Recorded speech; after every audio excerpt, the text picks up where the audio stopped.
Por favor, façam só a pergunta que eu saiba responder. Se for uma coisa mais difícil, eu vou chamar minha bancada de universitários aqui, ó, para eles responderem. Bom, vamos iniciar as perguntas pela Bloomberg, Sudhir Rajan Sem. Mr. President, thank you for taking questions. Just a minute. Mr. President, thank you for Presidente, está me ouvindo? Estou te ouvindo, Sérgio. Ok, Mas não estou entendendo. tá bom. Muito obrigado, presidente.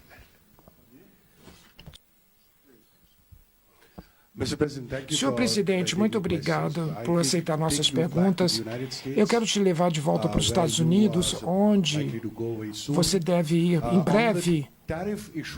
Nas questões das tarifas que nós temos visto, como é que o presidente está vendo que grandes economias estão sendo afetadas e também a questão dos minerais críticos, terras raras. Que tipo de discussão o senhor pretende ter com o presidente Trump na área de minerais críticos? Obrigado. Olha, na verdade, a pauta que eu quero conversar com o presidente norte-americano é muito mais ampla do que minerais críticos. Nós temos uma relação diplomática de 201 anos. É uma relação muito sólida. Nós fomos surpreendidos com o impacto das taxações dos Estados Unidos, porque ela foi feita de forma totalmente anômala, porque era uma coisa impensável você receber no Twitter, sabe, a determinação de um país de taxar o outro. Antigamente era feita uma reunião entre os ministros da Fazenda, entre os ministros da Indústria e Comércio. Não, mas ele faz por Twitter. Nós tomamos as decisões com muita cautela.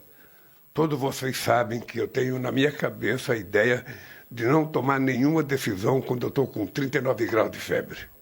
Tem que esperar a febre passar para a gente tomar a decisão. E eu acho que nós tomamos as decisões corretas. Uma parte das coisas já tinham sido mudadas pelo próprio governo americano. E agora nós tivemos a decisão da Justiça americana, que tomou outra decisão, contrariando aquilo que era a tese do presidente Trump. Obviamente que eu não posso julgar a decisão da Suprema Corte de um país. Não julgo do meu, muito menos de outro país. Mas o que eu quero conversar com o Trump é a relação entre Brasil e Estados Unidos. Nós somos as duas maiores democracias da América Latina. Nós somos dois homens com 80 anos de idade, portanto a gente não pode ficar brincando de fazer democracia. A gente tem que tratar com muita seriedade. Eu disse por telefone ao presidente Trump, é preciso a gente pegar um na mão do outro, olhar um no olho do outro, para a gente ver o que a gente quer entre Brasil e Estados Unidos. E não tem veto, não tem nada proibido na mesa de negociação. Vamos colocar todos os temas na mesa de negociação. Se é para combater o crime organizado, nós estamos nessa para combater. Se é para fazer parceria com o Brasil, se é para poder explorar minérios críticos, desde que o processo de transformação aconteça no Brasil, vamos conversar. O que nós não vamos permitir mais é que os nossos minérios críticos, as nossas terras raras, sejam explorados como foi o minério de ferro durante tantos anos. A gente só cava buraco e manda o minério para fora para depois comprar produto manufaturado. Não. Nós agora queremos transformar no Brasil. Por isso que nós criamos um Conselho Nacional, sabe, de Política Mineral, subordinado à Presidência da República, para que a gente possa dar muito mais seriedade e objetividade no trato dessa nova riqueza que se apresenta nesse momento de transição energética que o mundo tanto necessita. Então, a minha pauta com o Trump é uma pauta longa. É uma pauta que, da minha parte, eu vou discutir comércio, eu vou discutir, sabe, parcerias universitárias, eu vou discutir a população brasileira que mora nos Estados Unidos, mas eu quero discutir, sobretudo, qualquer assunto, inclusive investimento americano no Brasil, que faz tempo que deixou de existir. Então, e eu não sei qual é a pauta dele, mas eu espero que depois dessa reunião a gente possa estar garantido de que a gente voltou a ter uma relação altamente civilizada, altamente respeitosa e que a gente não vai deixar de conversar por telefone quando tiver qualquer novidade entre Brasil e Estados Unidos. E eu quero também dizer para o presidente Trump que nós não queremos uma nova Guerra Fria. Nós não queremos ter preferência por nenhum país. Sabe? Nós queremos ter relações iguais com todos os países. Nós queremos tratar todos em igualdade de condições e receber deles um tratamento também igualitário com os outros países. Se isso for possível, eu acho que tudo voltará à normalidade. E é isso que eu espero.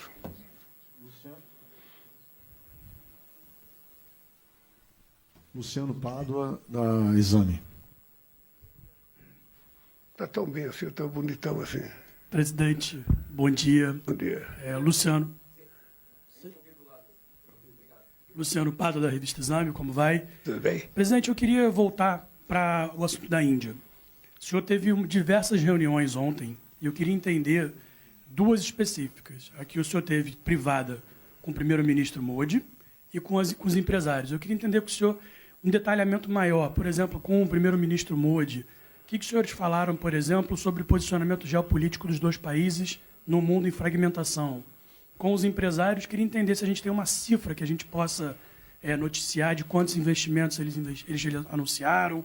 São os maiores grupos da Índia, por consequência, do mundo. Queria entender esse detalhamento maior dessas duas reuniões específicas, presidente.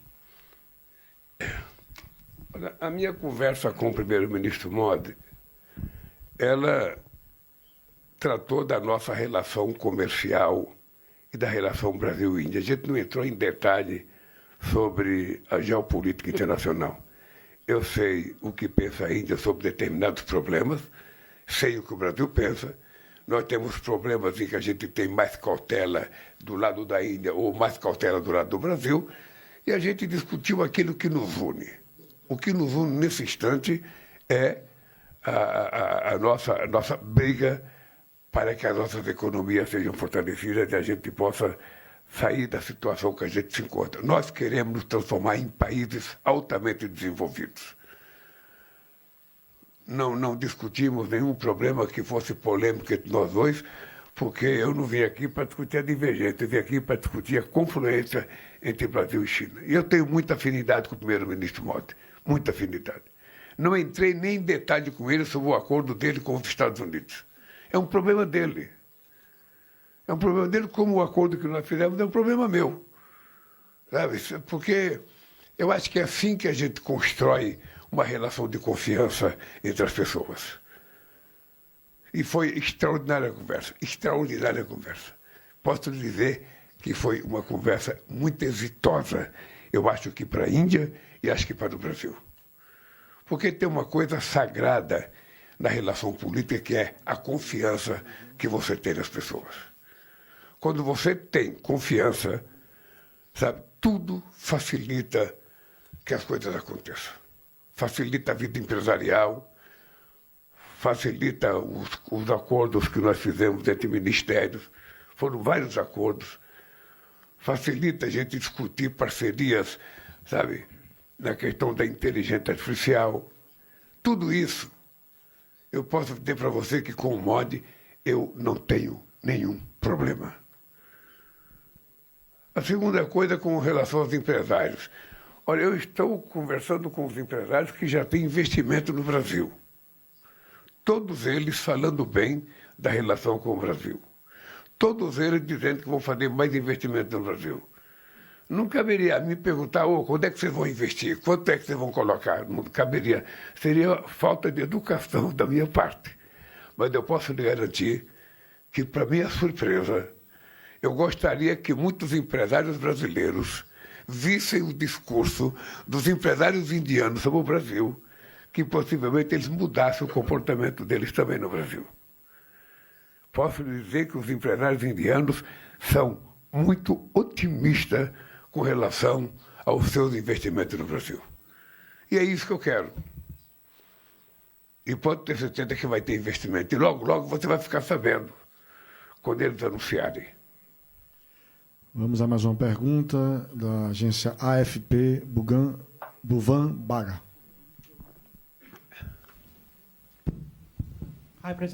Olá, presidente, bom dia.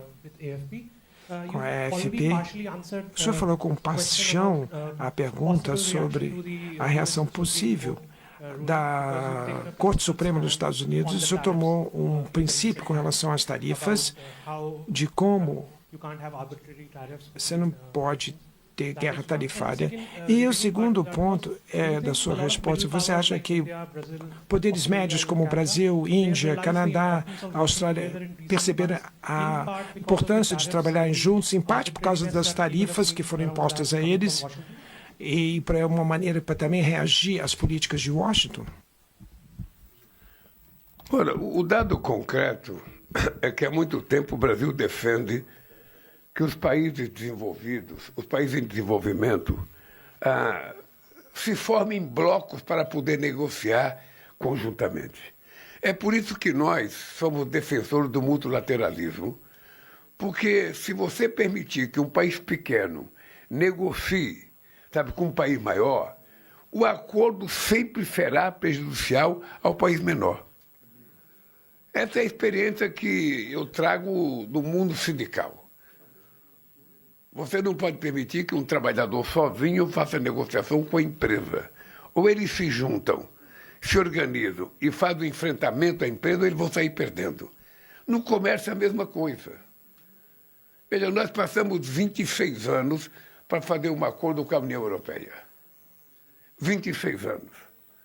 Quando eu assumi a presidência do Mercosul, eu disse aos negociadores europeus, tanto ao Antônio Costa, que é, sabe,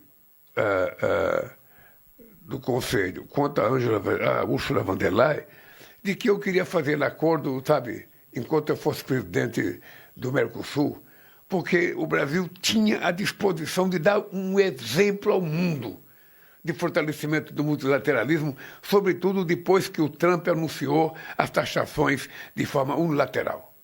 Nós temos que dar um exemplo de que a gente pode, juntos, ter mais força para poder vencer essa batalha.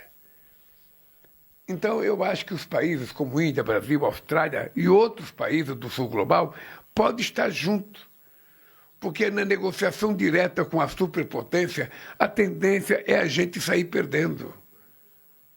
E como nós temos problemas, sabe, iguais e temos interesses iguais, a gente tem que estar junto.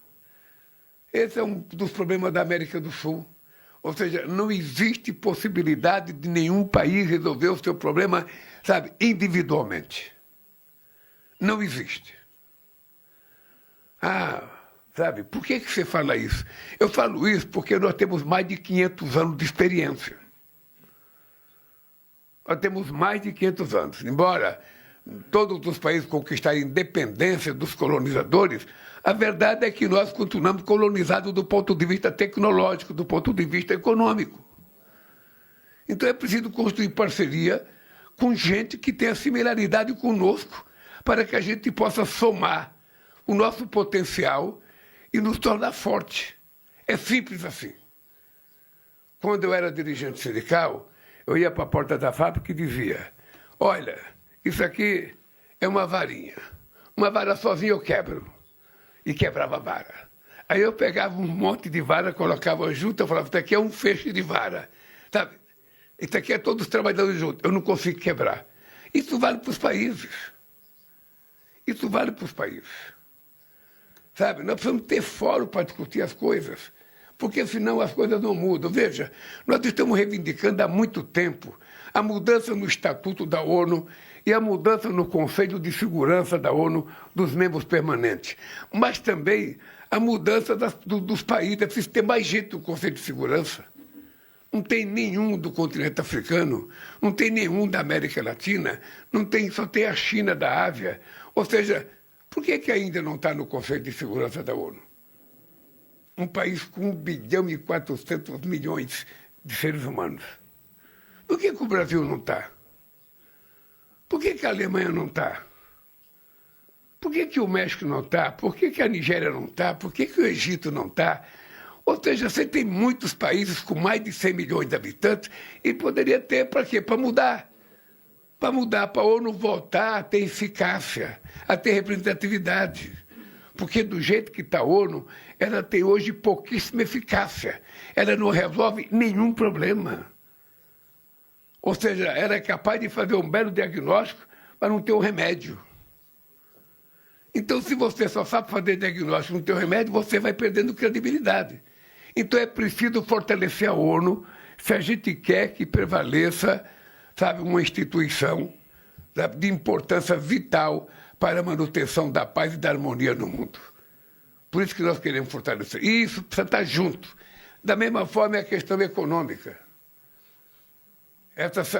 Esses dias eu liguei para quase todos os presidentes propondo que a gente tem que dar uma resposta ao que aconteceu na Venezuela, ao que aconteceu em Gaza, ao que aconteceu na Ucrânia. Você não pode permitir que, de forma unilateral, nenhum país, por maior que seja, ele possa ter interferência na vida dos outros países. Aí você tem que ter a ONU para poder resolver esse problema. E por isso que ela tem que ter representatividade. Então, eu acho que juntos, esses países em desenvolvimento e juntos os países do Sul Global podem mudar a lógica econômica do mundo. É só querer. A experiência que não deu certo, nós temos 500 anos. E nós precisamos saber se queremos continuar ou queremos mudar alguma coisa. Eu sou daqueles que querem mudar. Camila Xavier, da Metrópolis.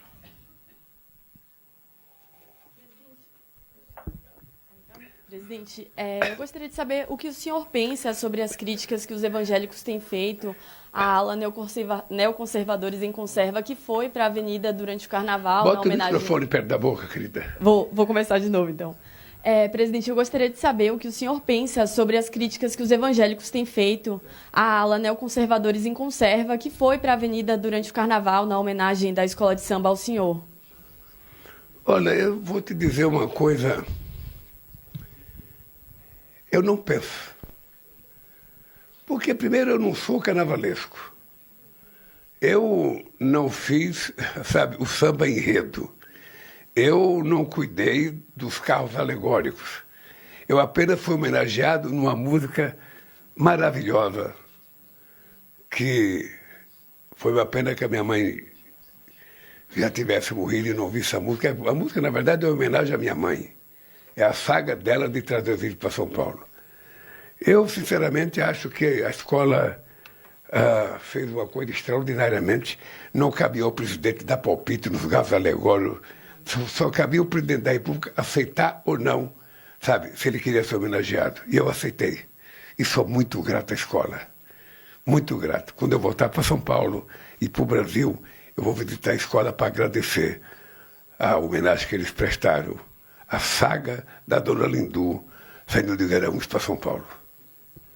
Só isso.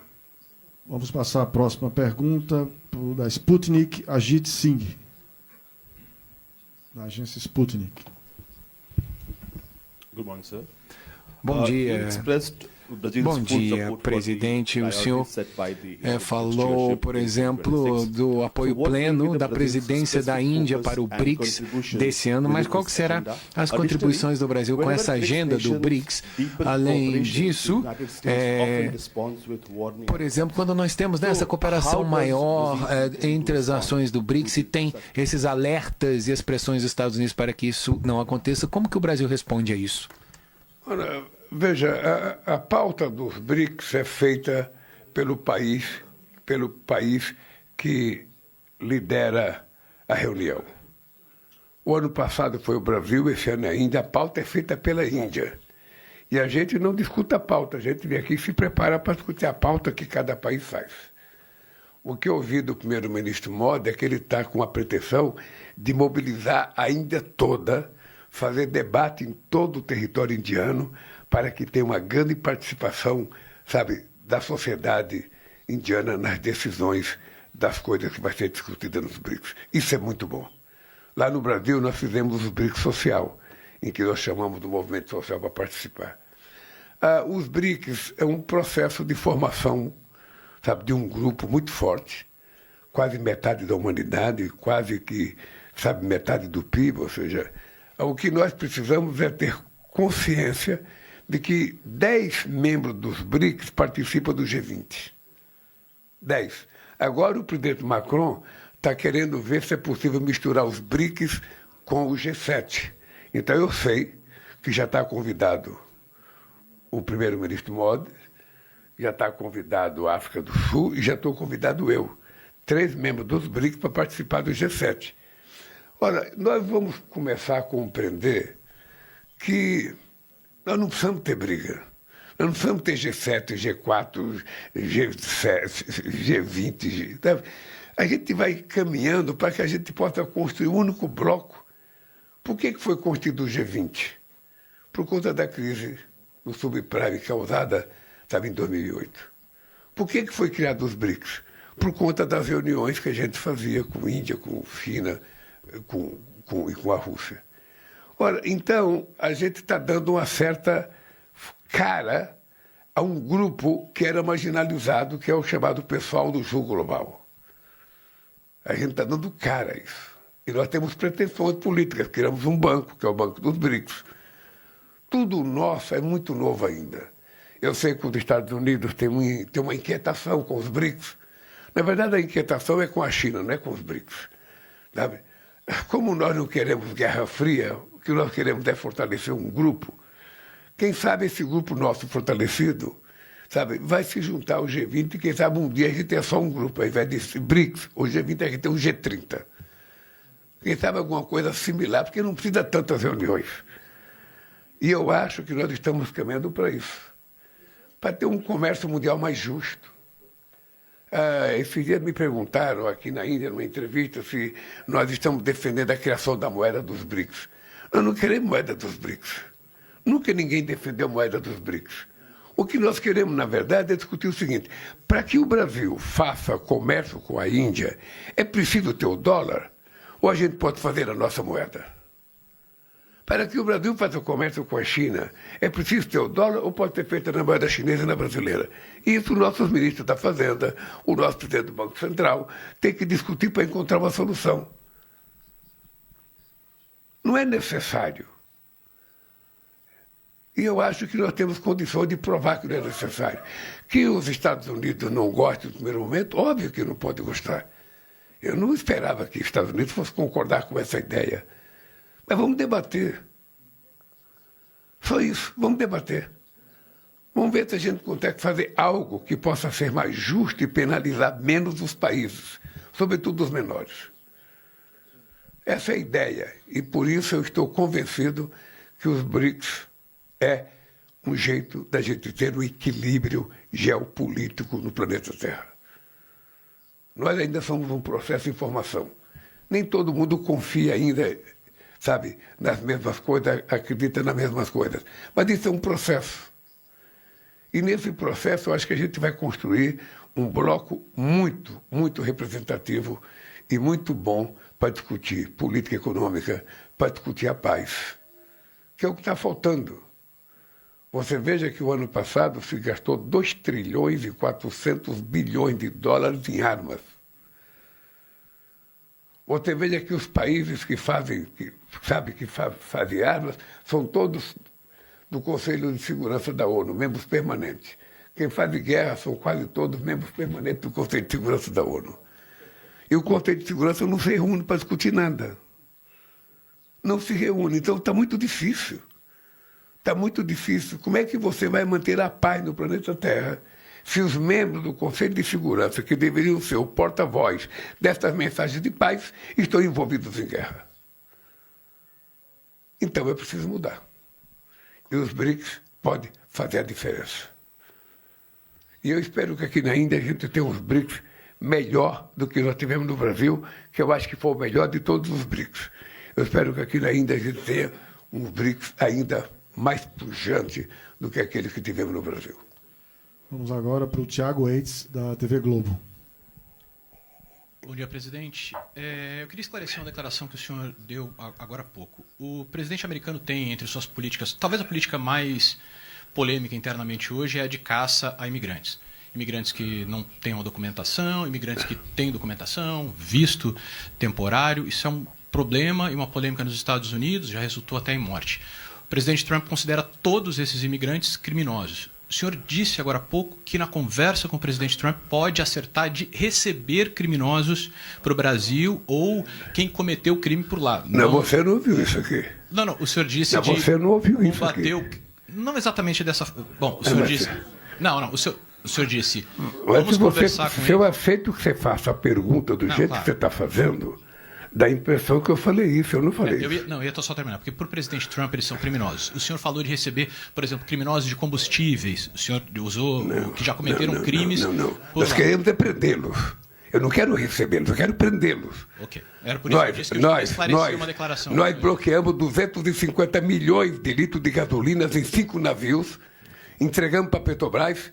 Essa pessoa mora em Miami. Nós mandamos para o presidente Trump a fotografia da casa dele, o nome dele. E nós queremos essa pessoa no Brasil. É para combater o crime organizado, então nos entregue os nossos bandidos. É isso. Não, sim, foi isso que o senhor disse. Então, mas não é a palavra receber, é prender. Prender. Então, era essa a questão que eu queria esclarecer, do jeito que o senhor falou.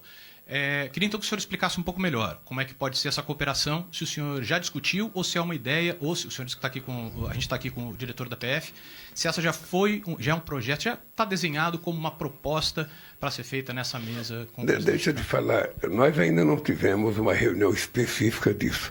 Eu já conversei disso 3 vezes com o presidente Trump por telefone. Já mandamos para ele uma relação das coisas que nós queremos fazer. Já mandamos documento da Receita Federal. Já mandamos fotografia. Já mandamos em nome de pessoas.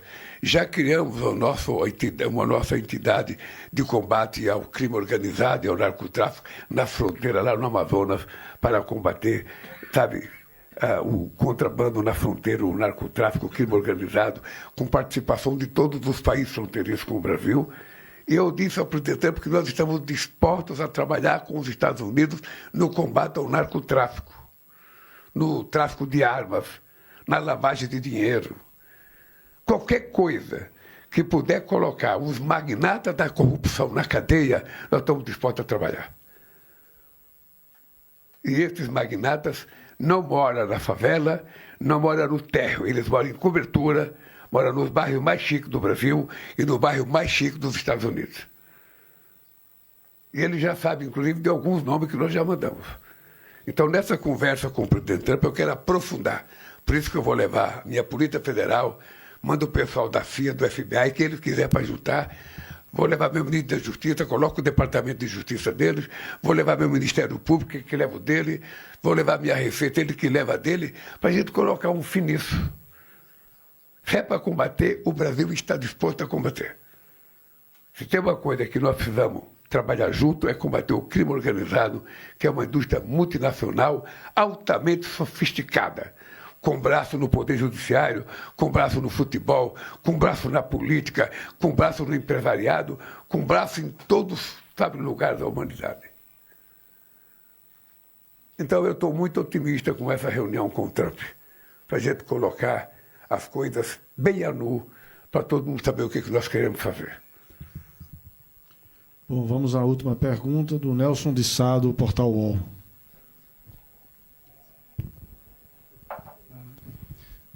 Bom dia, presidente.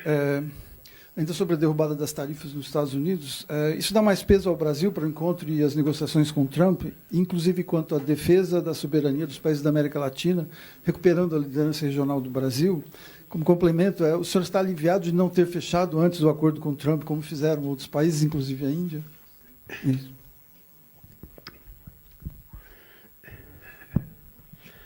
Olha, eu estou aliviado de não ter tido pressa, de fazer as coisas de forma precipitada.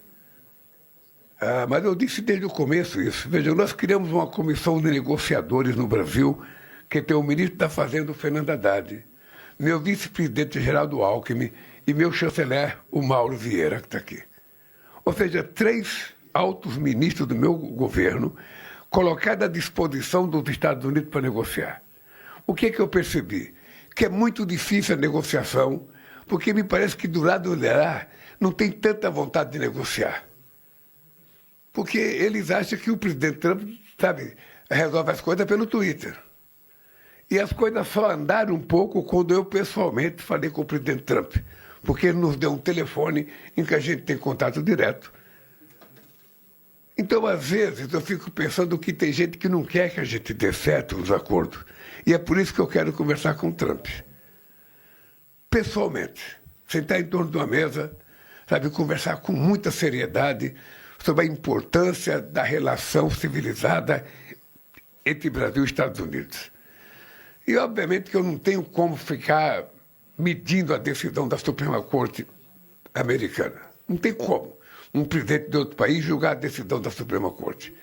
Alguém recorreu, a Corte tomou a decisão, certamente ele já tomou novas medidas, alguém vai recorrer, vai ter outra decisão. Da nossa parte, o que nós achamos é que houve um alívio para muitos países que estavam taxados em 50% e 40%, houve um alívio. Né? Agora, para todo mundo vai ser 15%. Eu estou convencido que, na conversa, a relação Brasil-Estados Unidos vai voltar à normalidade. Porque eles têm interesse, nós temos interesse. Sabe, se taxar alguns produtos nossos, vai causar inflação nos Estados Unidos e vai ser prejudicial ao povo americano. Ele já sabe disso. E veja, o Brasil não quer ser liderança na América Latina. Sabe, a gente não quer ser liderança. O que a gente quer é que a gente tenha uma relação respeitosa na América Latina, porque nós definimos que a nossa zona é uma zona de paz. A gente não tem armas nucleares. A gente quer viver tranquilo, a gente só quer crescer economicamente, gerar emprego e melhorar a vida do povo. E eu quero discutir com ele isso. Qual é o papel dos Estados Unidos na América do Sul? Qual é o papel deles? É de ajudar, sabe? Ou de ficar ameaçando? Agora está ameaçando o Irã. Ou seja, é preciso colocar um paradeiro nisso. O mundo está precisando de tranquilidade. O mundo não precisa de turbulência, o mundo precisa de paz. Então vamos gastar nossas energias para acabar com a fome no mundo. Vamos gastar nossas energias para acabar com a violência contra as mulheres, que cresce em todos os países cada dia mais. Sabe? Então, o chamamento nosso é isso. Vamos tentar olhar para as coisas boas que a gente pode resolver e vamos deixar a guerra de lado. Sabe? Eu acho que, se for possível, a gente chegar num acordo, vai ser bom para nós, vai ser bom para a América do Sul, vai ser bom para a América Latina, vai ser bom para o mundo. Nós temos que dar sinais de paz. Hoje, nós temos o momento de maior quantidade de conflitos no mundo depois da Segunda Guerra Mundial. Está cheio de país africano com golpe de Estado, com ameaça de revolução interna, de guerra civil. Ou seja, e não tem um organismo multilateral, uma instituição que deveria ser a ONU, para tentar colocar uma solução disso. Então, nós temos que estar preocupados em criar isso.